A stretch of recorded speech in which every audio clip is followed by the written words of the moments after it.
Hey, here we are on this Wednesday, kind of the ramp-up day. We knew we were going to see a few extra storms to the north along the Book Cliffs, along the I-70 corridor from DeBeck all the way through Glenwood Springs and beyond into Pitkin County, into Eagle County. That was the expectation, and that's kind of what we're seeing right now. Of course, we do have storms developing in the San Juans, and that started early today. We do have a radar outage. The National Weather Service at Grand Junction has got maintenance going on the Grand Mesa. So we're going to rely on radar data coming from Salt Lake City, coming from Denver, and coming from Colorado Springs, Pueblo. The areas to our east have to throw that beam up and over the mountain zone, so not ideal situation. The area to the west gets a little bit better for us, but as far as cloud coverage goes, we've been going with a partly cloudy day today.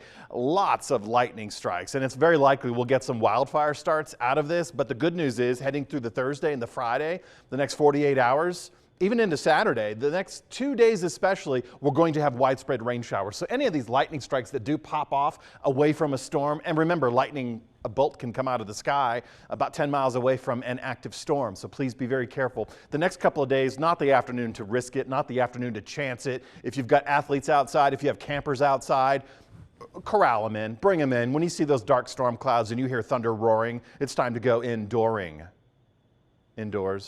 You know what I'm trying to say. But seriously, though, the next couple of afternoons, that's really where we're going to be at. And even today, I was watching lightning strikes on the Uncompahgre.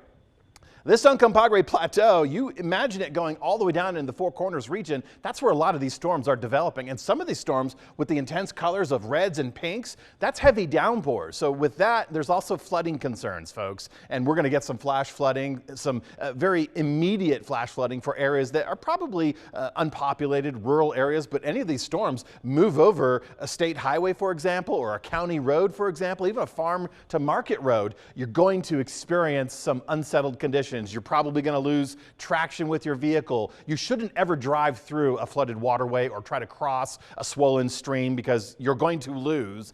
And then search and rescue has to come in, and that creates a bigger problem. Though it's their job to rescue you, it's also your job to not put yourself in that position. So we're going to continue watching the Uncompahgre tonight. Gateway, we're dealing with more storms. Nucla, Natarita, Norwood, more storms all the way down to Dove Creek and Ridgeway. So very rambunctious opportunity for these showers to get going. Not likely we'll go towards the midnight hour for some, but I think it's possible a few of these storms will linger through the midnight hour.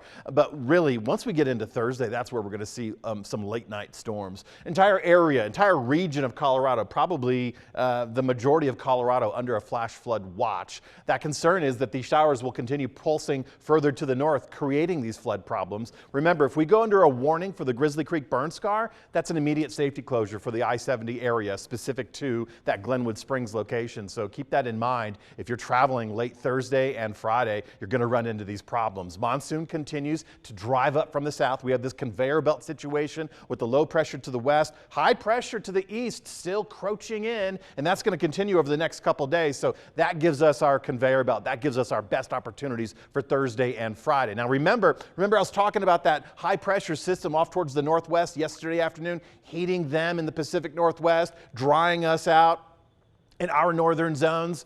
Well, that comes back into play, and still it's roasting on the west coast. But this comes back into play Friday, Saturday, when it starts to slide down and starts to expand in coverage over our area, essentially shutting off that immediate direct subtropical tap.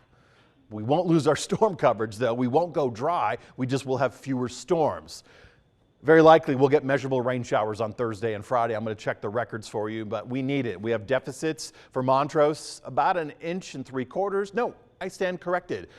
A little over 2 inches for Montrose is our deficit. For the month of July, we've barely gotten just past the 1/4 inch mark of rain. For Grand Junction, it's just below the 1.75 inch mark, but for the month of July, we've almost achieved 1 inch worth of rain.